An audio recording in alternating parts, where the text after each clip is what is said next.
Guys, so good morning. Before I get into this video, I would just want to give a quick disclaimer. This video is not meant to disrespect anybody. This video is not meant to harm anyone. This video is for educational purposes, and this video is based upon my personal experiences that I've had in my life. So the topics that I will be discussing are topics that not everybody can understand. If you feel like this video is not for you, because if you see the title, you know what it's all about, then I advise you to click off of this video. Otherwise, if you see the topic and you can relate to it, you can keep watching. Hey guys, so apparently I have time today, and I just wanted to talk and discuss a few topics about narcissism and about how the people around you really don't understand how deep this topic is, especially if they've never been through it. So I'm just gonna go from the top of my head and talk about this. So today I was discussing this with one of my best friends, and I was talking to her about the situation with my ex-husband and my last encounters with him. A little bit of a backstory. In June of 2018, I got evicted, and me and my 3 children moved into his house. Now, prior to that, we were effectively co-parenting for the past, I want to say 4 years. And things weren't perfect, but things were amicable. We had an understanding, and we had a routine. We had a schedule. He would get the kids on the weekends. He was also helping me with my younger daughter, who is not his child. So we had this understanding, and once the situation happened with me being evicted, we basically moved into his home. I had been going through a really rough patch. I had just lost my mom in September of 2018. So I had really been depressed. I just was all over the place. I was drinking a lot and wasn't making the best decisions. Let's be honest. People aren't perfect. They don't always make the best decisions. So I kind of feel like when that situation happened, he took advantage of that, and we moved in. I moved into his home. We had this agreement to pretty much go half on things, but he took more of the financial responsibility, which everyone in this group knows. When they have the financial responsibility on them and they bear that weight, they use that as a control mechanism and a manipulation tactic. So with all of that being said, me and her were having this, we always talk about him. She's been my best friend since college.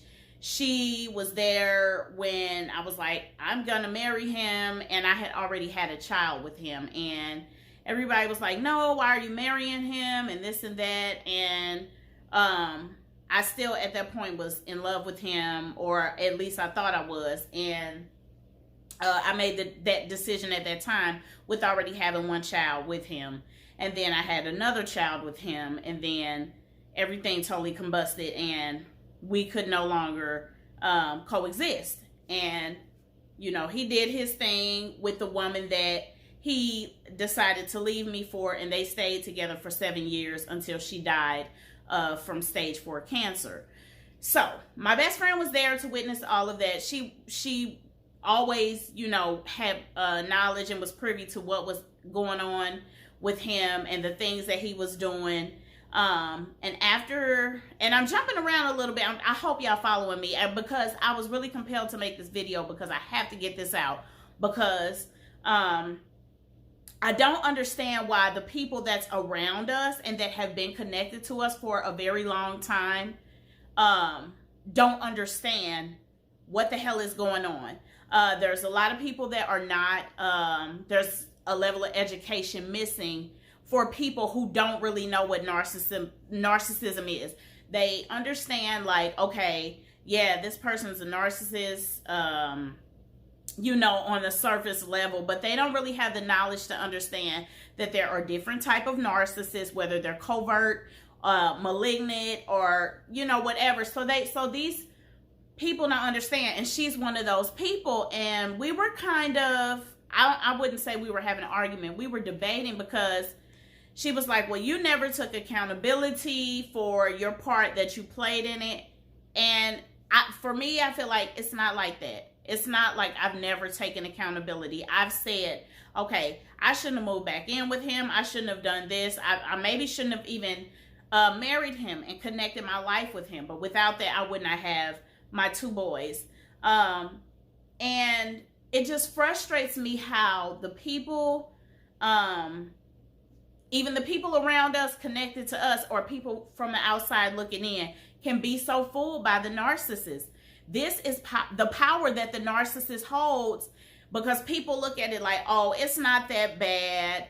And when I was going through all of this stuff with him, and I'll get into those things that I encountered when living back with him after we were just co-parenting, because we weren't even sexually involved, but I will get to that. I was told by a family member and a few other people, you know, you got it made. You could literally be running things. You know, he's bearing a lot of the financial weight of this. You know what I'm saying? And I just felt like, so is it worth selling my soul? Should I just sit back and let him handle things financially while he's having a revolving door of women coming in and out of the house, while he is psychologically abusing everybody in the house, using manipulation tactics, playing mind games, controlling everybody in the house? You know, everybody in the house had to walk on eggshells because of his anger issues and his explosive outbursts. Like, this was an everyday basis with this man. And so when I cannot tell you how exhaustingly tired I got of trying to explain to people, well, he did this. You know, you go into this. Please tell me, somebody tell me, I know you can relate, where you are exhaustively explaining, this is what he did. Like, and you think, how can these people not see this?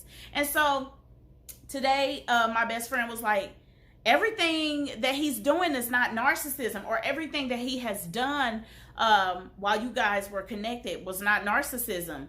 And I'm thinking, well, the majority of it was, and even if you feel like it wasn't narcissism, it was toxic and something that he did to me. So just because a person comes out and says, this person did this to me, does not make it like they're not taking accountability. What it really is they're just, and I told her, I said, well, I'm just expressing to a friend my experience and how I felt in that moment. But every day I'm noticing I don't need to talk to anybody but people that have went through it, and people that are professionals that truly understand the level of education when it comes to narcissism. This is so frustrating to me, how people who do have wisdom and discernment cannot see through that stuff. And I've just had to learn to not take it so personal. But it's frustrating that even the people around you, your circle, they almost kind of like don't even understand when things are in plain sight. So let's get into this, and I got to get comfortable. So when I first moved into his home, I was working. I did have a job. I had a brand new job, and it was very far out. So the plan was that I would use his car and drop him off to work. He was a garbage man, so that meant I had to get up at like 3 a.m., drop him off, come back to the house, and sleep for a little while, and then get up, get the kids ready for school, and then go back to sleep for a little while, and then get ready for work. So that was my everyday process. So the first week of living with him, we kind of sat down and talked about what the plan was going to be. We were going to split as much as we could financially down the middle, and there were other little side things that were going to take place that he was going to take care of. And first, I was resistant to those side things that he wanted to take care of, such as my phone. He wanted me to get a phone under his plan, under his name, because he was already paying for a phone line with T-Mobile. And at the time I was with Sprint, and I was like, no, because I have a business. As you can see, I do art. Shameless plug. But so I didn't want to change the number, and it was really too late to try to port the number over. It was so much confusion with Sprint. That's neither here nor there. But eventually, when things went down with Sprint and they cut my phone off again, he was like, see, I told you should have got a phone line with me, this, that. So I ended up doing that. That was the first mistake I made, because that was more control for him to have over me and over the situation. So the second thing that was the issue was we also talked about kind of like how things would go with the children. Now, he was so pressed and so focused on having control over the situation with my daughter, which that is of no concern of yours, because she has her own father. And this is what I talked to him about in the beginning, because he made a proposition to adopt her, and because I know how he is and the dealings that I had with him in the past, I told him no, because I didn't want to give him that kind of control, because he could have used that kind of control any way that he wanted.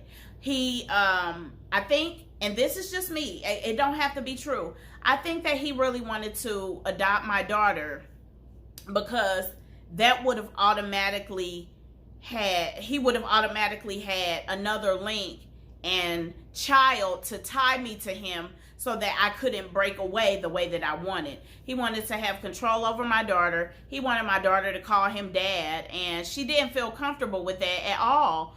And so I said, no, I don't want you to adopt her. Don't worry about her. And he just kept trying to inject things like, well, her dad isn't here for her anyway, and this would just make everything better. And he just kept trying to convince me, and I said no.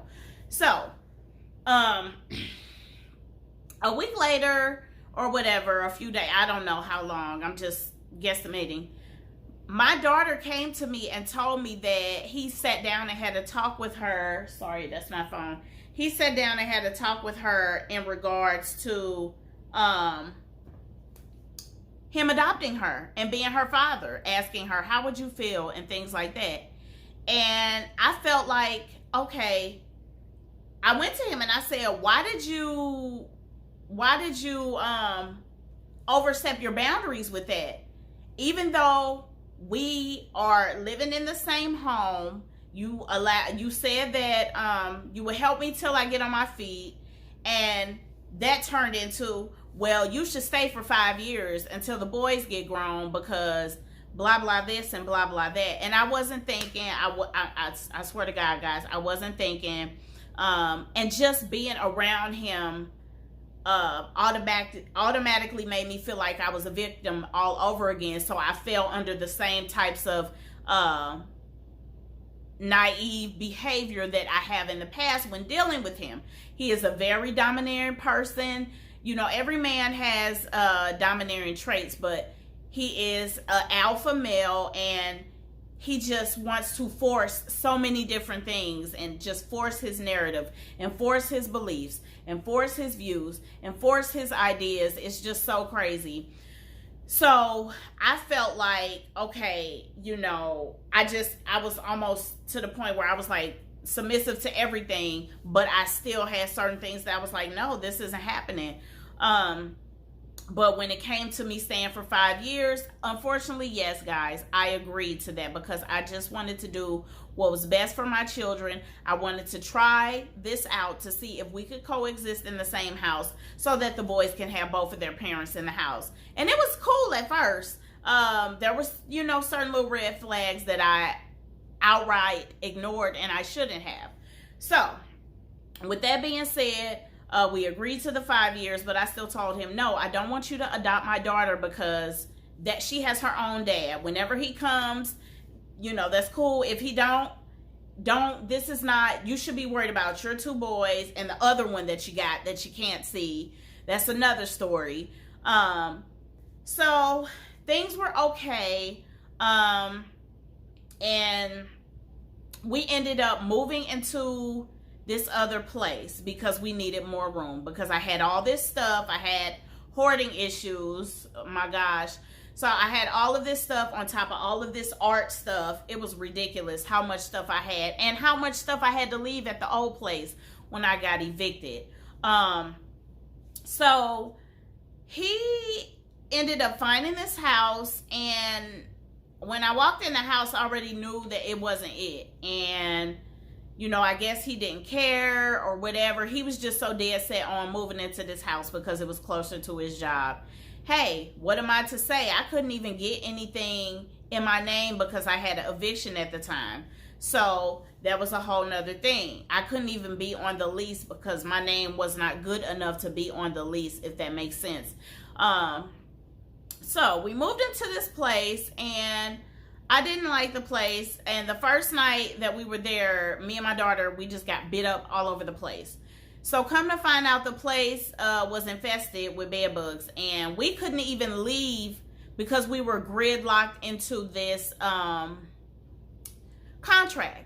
And he wanted to blame. I'm just giving it all to y'all because I just want y'all to understand like how much I went through in this situation with him and how much I allowed to go on. And that's what we do as empaths. We just keep trying to take more and more and more and more and more. And each day you lose a little bit of your soul. You lose a little bit of your dignity. You lose a little bit of your mental stability. And you just be like, okay, I don't care. Forget it. You know what I'm saying? And you just go through the shit.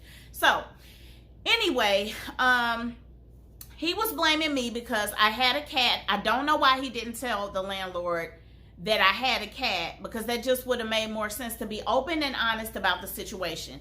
I didn't know it was bed bugs. We didn't know it was bed bugs until like later on down the line, because we had someone come in and tell us what the problem was. I thought it was spider bites. So I knew that this place wasn't necessarily for me, but I just tried to suck it up and deal with it because I just tried. I just literally tried, and I didn't have no more energy to fight against just all of this stuff. And I felt like, yes, at that point, I made a neglectful decision to even stay in this house with him, knowing, how he is, but he had the future faking going on.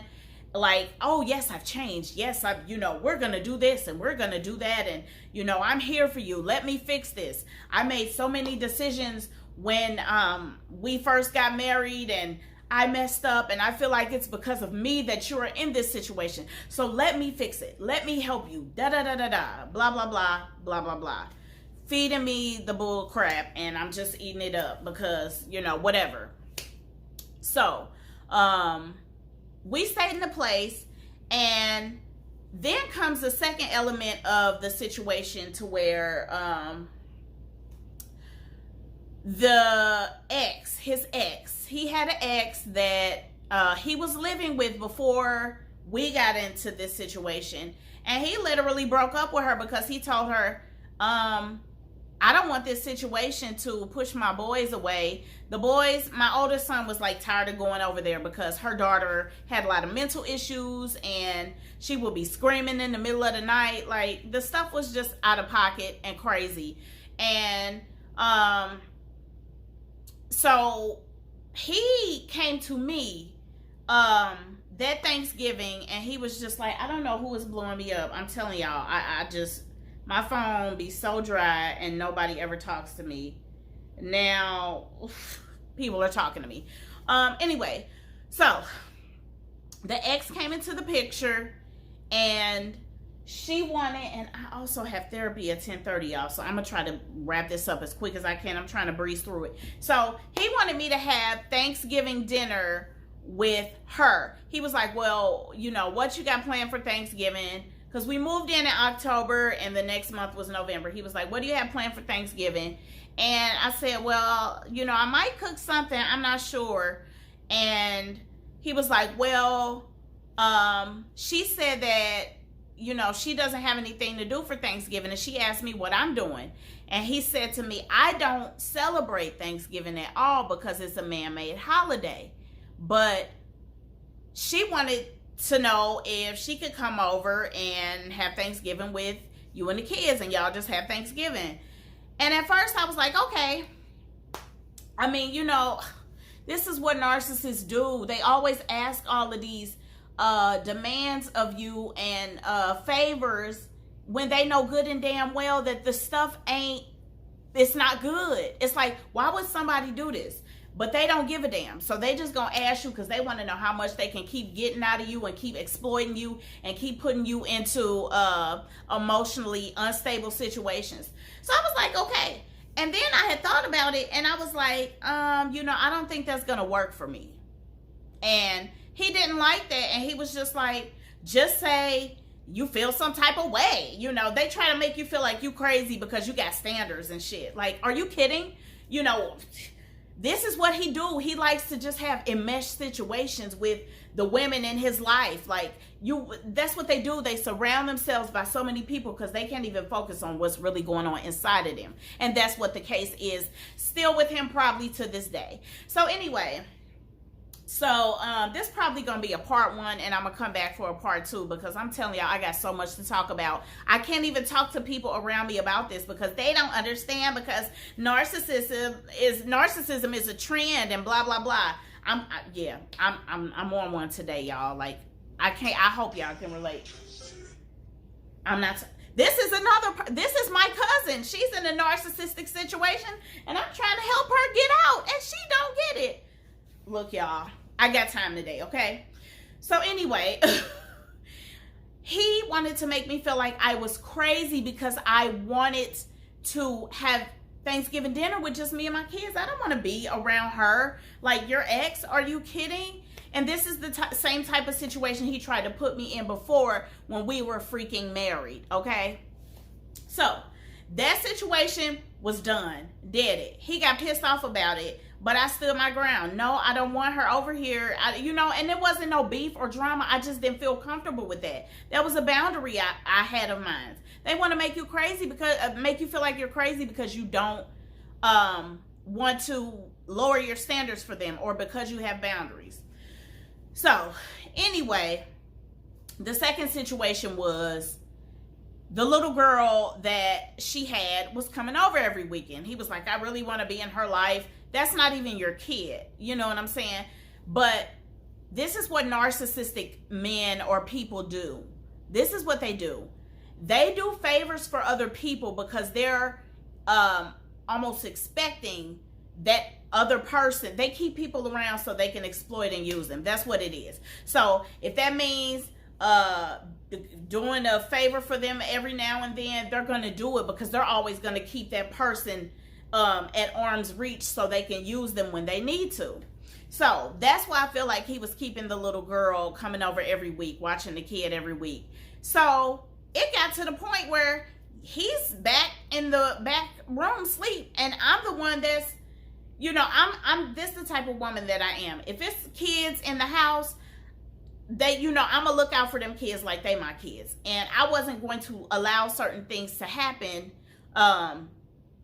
you know, amongst the kids without stepping in as the adult because he's in the back sleep. So it went from him getting her every weekend to watch her to me with 4 kids. You know what I'm saying? I already have 3 and now I have to take on this 4th child because he wants to do this great thing, but it's really me doing it, not him.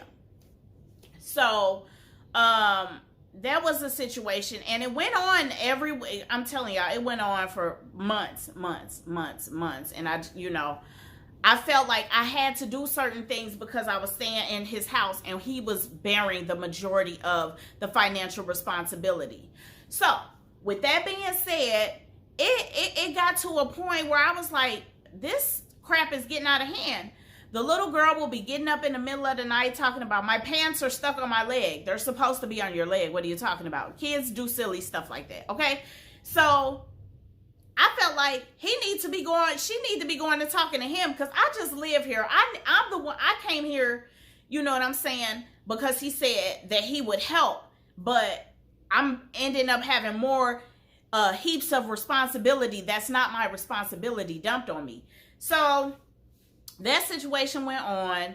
And then once the pandemic hit, I was really, really frustrated with this man. I'm telling y'all, because he was like, it's fake. The pandemic's fake. There is no virus. So you go from out of nowhere, not having nobody over the house, to every day somebody's freaking coming over. Other people, kids, like, the shit was ridiculous, y'all. I cannot say how freaking mad I was. I was just like, I'm still triggered by it. Because I just don't understand why he thinks the way that he does. But that's what narcissists do. You can't understand them, they're not going to change. So all these people were coming over, and he wanted the little girl to come over 2 or 3 days out of the week because she was having problems getting her to do her work on the computer. First of all, I got 3 kids, and for years this man was not around. I was making things happen. I had some help from my mother, but she was also a narcissistic person, so it was like she was my 4th kid. So I did all of this with my children. I just didn't understand why she couldn't take her to one child that she had. Where's the father of this kid? He's alive and well. You know, where's her parents? And I had to just flat out tell him, because I agreed to that shit too.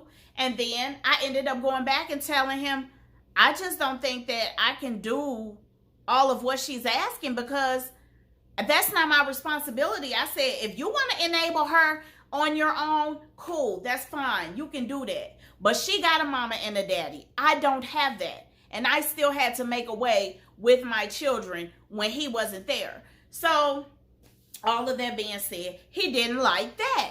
And, I felt like it was such a setup, because she went and bought my son the Joker DVD for his birthday. And at that time, that was when Joker first came out and it was released on DVD. So that was like $20 or $30. Who knows? But, it just ended up being a situation to where it was just more and more and more. And I think I got like 2 more minutes. So I'm going to try to get this all out. So the agreement was, he wasn't going to date anyone. We were not sexually involved. We had 2 separate rooms. We were literally just cohabitating. The agreement was he wasn't going to be dating because he felt like that wasn't, what is the word I'm looking for? A priority at this point, because we were in a situation where you live with your ex-wife, and who's gonna go for that? Well, he found a woman that went for that. She was 22 and he was 34, and he went from saying, okay, I'm never gonna bring her in this house. Every time he sit down and talk, I need to talk to you. I got a girlfriend. What's new? You always got a girlfriend. Like, I'm totally not understanding this. What's new? So all of that happened. He ended up having a girlfriend. I lost my job because I had a panic attack in February. And I was trying to take care of my mental health. I was literally going crazy living in a house with this man. That's why I had the panic attack. I'm trying to get it all out before this timer go off. So, he went from saying the woman's not going to come into the house to, oh, she wants to meet you, to, oh, she wants to buy a painting. And at that time, I'm just saying, you want to buy a painting, I ain't going to pass no money away. I'm not turning no money away. So she bought the painting, and it went from that to, oh, she wants to come over because, I do pay rent. I pay rent here too. And da, da, da. So it just went to there was a whole setup, a whole manipulation thing going down. So the woman was coming over, twice out the week. They go in the back, do their thing. The kids right here because, mind you, we're still living in a pandemic, okay? And the kids are doing virtual schooling. So that happened. And what really pushed me to the limit was the fact that one day I had to go get headphones for my son for school because the other ones broke. So he told me that I had to wait because her car was blocking my car, which, okay, he bought me a car. It's going to be a part 2 to this. I'm telling y'all, this stuff go deep. He told me I had to wait, and I instantly got triggered because I felt like I had to wait because they was back there having sex. That's why I had to wait, okay? While all of the kids were in the house, I'm not saying that they were loud, but kids aren't stupid. We're talking about 12 and 13 and 10 years old. Kids know what's going on. So I was just frustrated because I had to wait while you back here having sex, and I'm trying to go get something for our son for school. And I never said anything to him about it. I just said, I was just thinking in my mind, yeah, I got to get the hell out of here because it's almost like I felt like he tried to take me through a lot of emotional abuse for the second time around. So at that point, I made a decision to leave, and I tried to go talk to him and tell him I was leaving. He wanted to control the narrative and say, well, where are you going? You don't know where you're going, and blah, blah, blah, blah, blah. And I was like, well, I'm not for sure where I'm going, but I know that I'm leaving here. We both made an agreement that if this didn't work out, I needed, if I wanted to leave, that was what it was going to be. But he kept trying to talk me in the stand, And mind you, I still had the phone that he was paying for, right? So after countless times, after countless times of me trying to talk to him about this situation, I just was like, I'm still leaving. I started packing my stuff. You know what I'm saying? Because I'm an adult. I don't have to tell you or consult with you about what I'm doing. I'm just trying to be nice here and let you know what's going on. So he was really pissed about that. We ended up getting into an argument in front of the kids, and he was like, give me my phone, give me my phone, give me my phone. Like all of that type of stuff. But I'm going to go, y'all. It's going to be a part 2 of this because I really have time today to talk about all of this stuff. Okay? I'll see y'all later. Peace. Bye. Okay, guys, I am back. Sorry about the interruption, but I'm back. So I just want to kind of go back a little bit. I hope you guys are able to follow me. I'm jumping all around. But when I initially moved in with him, this was not an agreement stating, oh, he's the only one that's not going to date. We both kind of, I wasn't dating anybody at the time. I hadn't been for a while because I was just trying to figure out my mental health and get myself together because I had a different failed relationship. And, I just kind of wanted to look within to figure out what was going on with me. So, he was the one that initiated stating that he was not going to be dating. So I just kind of agreed with that. And little by little, I would notice how he would say, okay, this is not going to happen. And then he would go back on what he stated. And this is funny because while I was talking to my best friend about this, she was like, well, a man's going to date. And it's like, okay, wait. Let's back up. If someone agrees to something, if we made an agreement basically for the betterment of the children, for the betterment of the situation, to keep drama at a minimum, why would he go out and do this? But that's neither here nor there. So to kind of go back to where I was at that moment when I told him I was leaving and I started making my plans and things, he still did not believe that I was going to leave. So at that point, I just, like I said before, I just started packing my stuff because I don't owe anybody an explanation to what I'm doing because I'm an adult. And that's the thing with narcissists. They feel like they should be able to tell you what to do and you should just believe it because they know everything and they're right. And what it was is, I'm like, okay, I am an adult that can make actual decisions. They don't believe anyone else as an adult should be able to make decisions. They just want you to full-heartedly listen to them.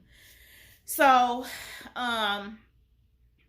when I was packing my bags, because he had asked me before, when are you leaving? I said, I don't know, but I'll keep you updated. And so when it came,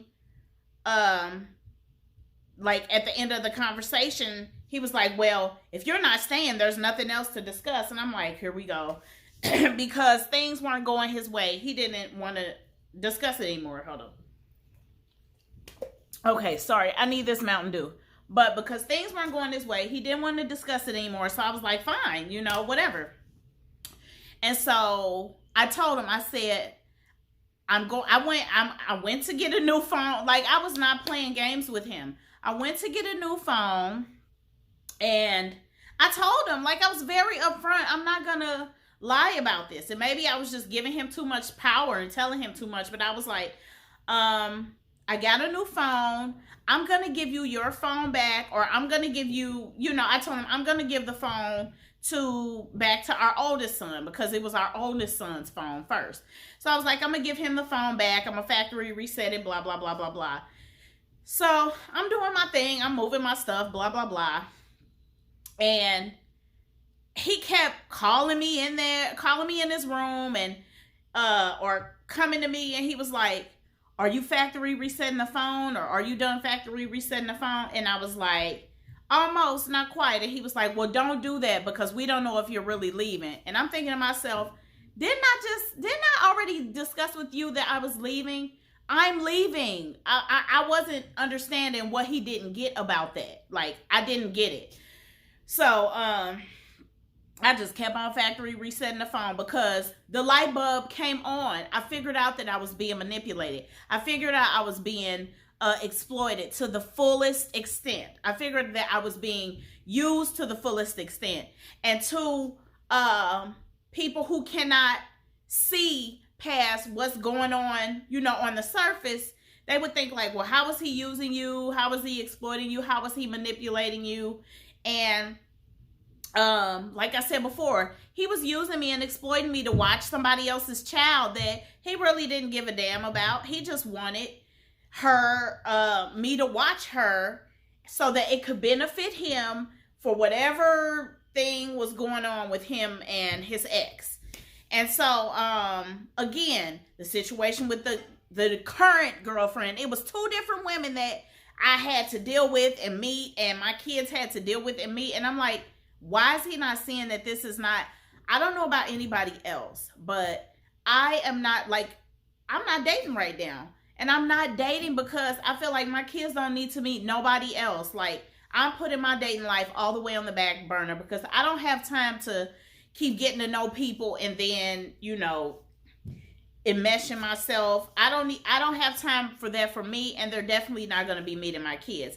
But he's the type of person that he's always dating. He's always got to have a whole bunch of women and do all this stuff, and they want to meet the boys. Like, it's like he don't have no type of sense of boundaries when it comes to people.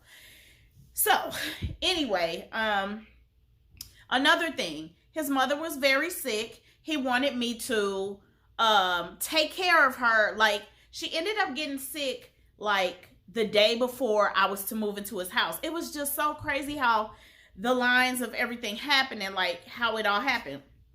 He wanted me to, he was like, you might have to quit your job. And I was like, hold on, we don't want to move out of haste. Like, I'm just moving in with you. Why would I have to quit my job because your mother got sick? No disrespect. Again, no disrespect. But why would I have to do that? I'm just literally there because you said you could help me. Oh no, what it was is you want to help me so that you can benefit or try to put the pressure on me to help you. So it was a lot of things. His mother was very ill. I didn't know how to, it was a lot of stuff. That's all I'm going to say. It's stuff that I wasn't certified as a nurse to help do. And I'm losing time again, so I'm going to have to come back. So anyway, that happened.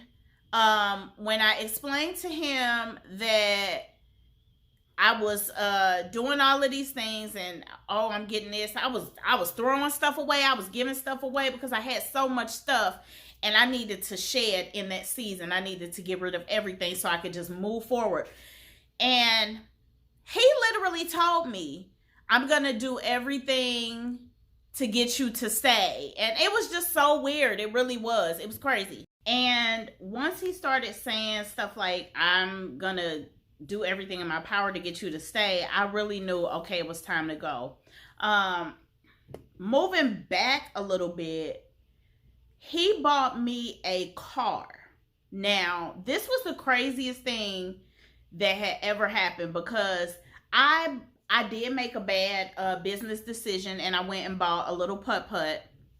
The car, it would run hot and it was just so much stuff going on. So we just figured that the car needed to be moved out of the garage. So he moved my car all the way up to his job and he didn't ask me, like, it was questions that he did not ask me concerning my car. Even though it was a bad decision that I made, this is my car that I paid for. So you can't just make decisions without my consent. So anyway, so he bought me a car and all of my friends, my family, a lot of people was just like, are y'all sleeping together? Because, or he just trying to get that old thing back. And I don't know what it was, but he was the love bombing was at an all-time high because he was like bringing me, not buying me, but he bought the car. His wallet was pretty much open so that he could have the full control.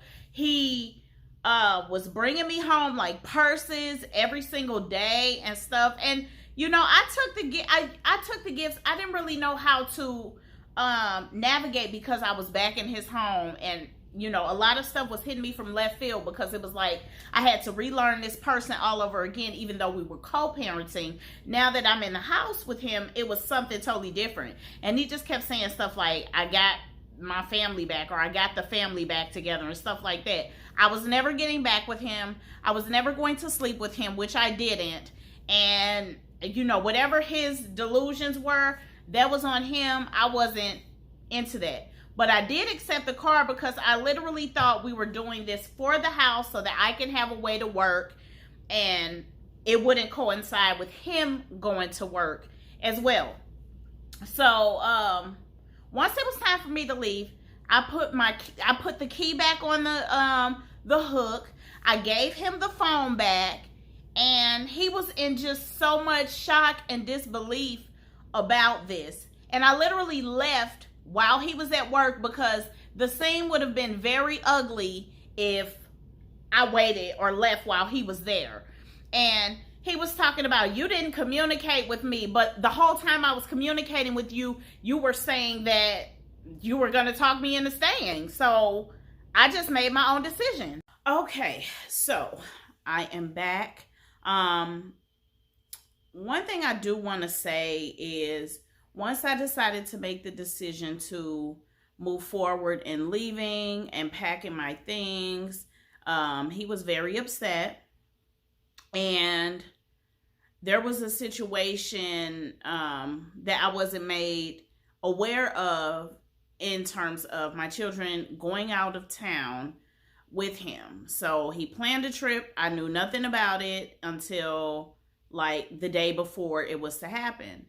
And so I could overhear him discussing certain things concerning the trip with the kids. And I was just taken aback. I'm like, okay, I would have really liked to know that you were going to be taking them out of town. And he was like, oh, well, I'm bringing them back though.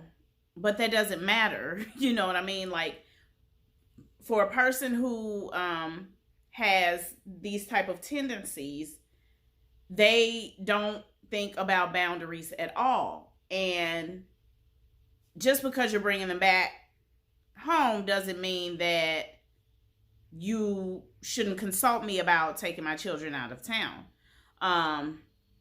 And so we were discussing that, and it was like, well, I would have liked to know that you were leaving. And I was like, well, I told you I was leaving, and you didn't want to hear that. You kept trying to talk me out of leaving. But the thing about it is, they are very tit for tat. And it's, well, you did this, so I did this. And life is not, regular people are not like this. Regular people don't try to like get back at a person, or they're very vengeful in nature. That's just not healthy behavior. So at this point, an argument ensued between the two of us because I simply was not staying, and he wasn't okay with that. And of course, I was not okay with him taking the children out of town without my knowledge. So things got very heated in front of the children. We never fought or anything like that. It just was a back and forth. And I will be the first one to say, I feel like I didn't operate as my best self in front of my children. It was a lot of toxic words going around, and it just wasn't the best for the children.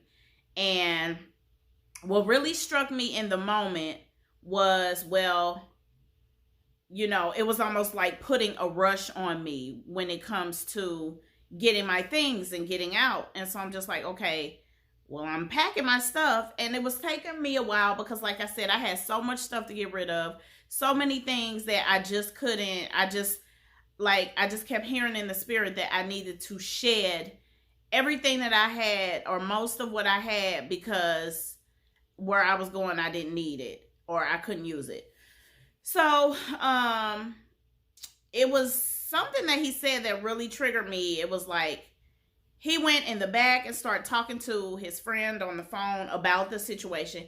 And that's what a narcissistic person does. They triangulate, and they try to work more than one person or a group of people or an individual against the person that they're trying to bring down or exploit or belittle.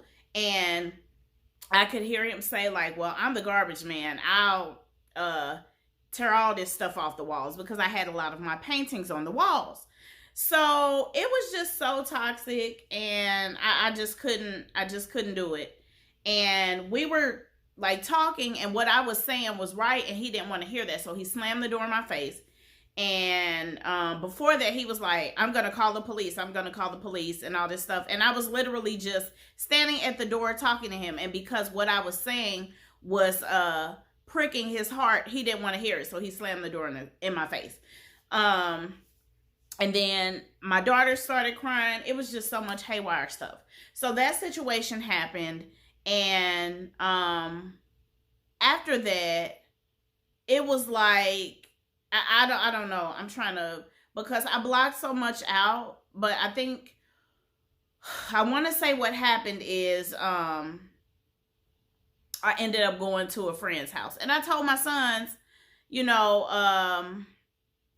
what? I think this was a week prior. Forgive me for my memory loss, but a week prior, I believe I went to my friend's house.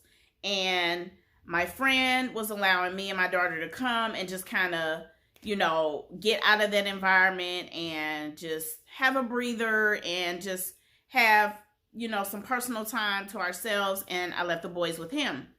So with that being said, I was just going through it. I'm just going to say it. I was drinking a lot. I was smoking a lot of marijuana, and that was the only way I knew how to cope. At the time, I was trying to deal with these counselors. I had one therapist just like let me go and say she really couldn't help me. She didn't know how to help me. I couldn't even get like the job that I had when I had a panic attack. I couldn't even get them to like work with me in terms of my mental health and trying to establish all of that, it was just a mess. So I just was all over the place. I couldn't cope well with the situation. So I was up. It was like 3 o'clock in the morning, and that's normally the time that he's up. So he texts me and he says something weird like, well, if you're going to be at these guys' house, you should just leave now. Why do we have to wait on you to leave? And I was just so taken aback because I'm like, okay, what is he talking about? Number one, if we're not together, none of that should matter. I wasn't at like some random guy's house. I was at a friend's house. He lives an alternative lifestyle. And I had to let him know, not that it's any of your business, but me and my friend, we're not involved like that. You know, this is genuinely a good friend of mine. So I started calling him out and sending things about narcissism. And he called me and he was like, why are you sending me all these things and blah, blah, blah. And I was like, at that moment, it was like a light bulb that went off that let me know he didn't mean me any good. And I said, you are a bully. Like, I just let everything go. I was just like, you're a bully. You don't mean me any good. And that's really sad. And he never denied that. Like, he never denied that. It was just as if he ignored that whole sentence. So once I got it in my mind, like with all of these things, all of these red flags that I had been ignoring for months and months and months, I just finally got the strength to leave no matter what. At the time, I did not have anywhere to go. I ended up going to a cousin's house, but I did at the time leave the boys with him because, in all honesty, he was the better suited parent because he had a stable place for them to stay. So with all of that being said, these were things that I tried to explain to everyone around me, but they didn't still quite seem to get it. I had one person that really understood. Shout out to that person. I will not name names, but shout out to that person. She basically was telling me, you need to have a knife on you at all times because narcissism is very dangerous. There are different types. I don't know if I already said this before. There are different types. And sometimes when you don't give the narcissist what they want, that strikes a violent chord in them and they could possibly hurt you. So there are quite a few malignant narcissists that have done things to women, and it's all based on them not being able to get their way or being able to control a situation or a person. I'm trying to think. Some other things that I wanted to touch on was, for anyone who can relate to the people around you or the people who are closest to you, people who've even witnessed these situations that still don't quite understand, you're never going to get them to understand. You're just not going to get them to understand because everybody's adults. They have their own way of viewing things, and that's just what it is. For those who don't understand, or I just want to speak to the people who have friends or family in their life that is going through a similar situation where you've seen things like this happen, where the individual, it doesn't matter if it's a man or a woman, but the individual is a high conflict personality. They don't make things easy. And some things are not going to be easy, especially when you're dealing with two people who have separated or divorced and they have children together. They're not always going to see eye to eye. But when it comes to exploitation, the disrespect, the bullying, the not backing down until that person gives in, that's all manipulation. If you see someone going through that, I highly suggest that you educate yourself about the topic of narcissism. You take the time to dig through all of the literature about it, because this really exists. People are actually going through this. And a lot of people won't be able to relate because they've never been through that. Yes, people have dealt with toxic situations, but not every toxic person is a narcissist. There are more narcissists that exist more than not. They just, a lot of them have not been diagnosed. And, I've heard, oh, you can't label people, you can't do this, I can't label people. But if I take a test or if I do a checklist and you meet about 15 things on that checklist, you're a narcissist. There's not, or you're just a shitty person. I don't know. There's no other way to really explain it. One other thing that I felt was really, really disturbing to me, and that kind of had me scared, was the fact that I felt like I was being watched, or I felt like he had people watching me. The first instance was when I initially moved into his place, and I was told that a neighbor came back and reported to him, oh, she left out at 1 o'clock in the morning and this, that, and blah, blah, blah. And he was like, yeah, I told them don't tell me anything and this and that and just whatever. And so I was like, okay, I don't know why they're saying that, because at that time I did not leave out at 1 o'clock in the morning. There were times that I left and came back at 1 o'clock in the morning, but I'm not leaving the house at 1 a.m. when I have kids. You know what I'm saying?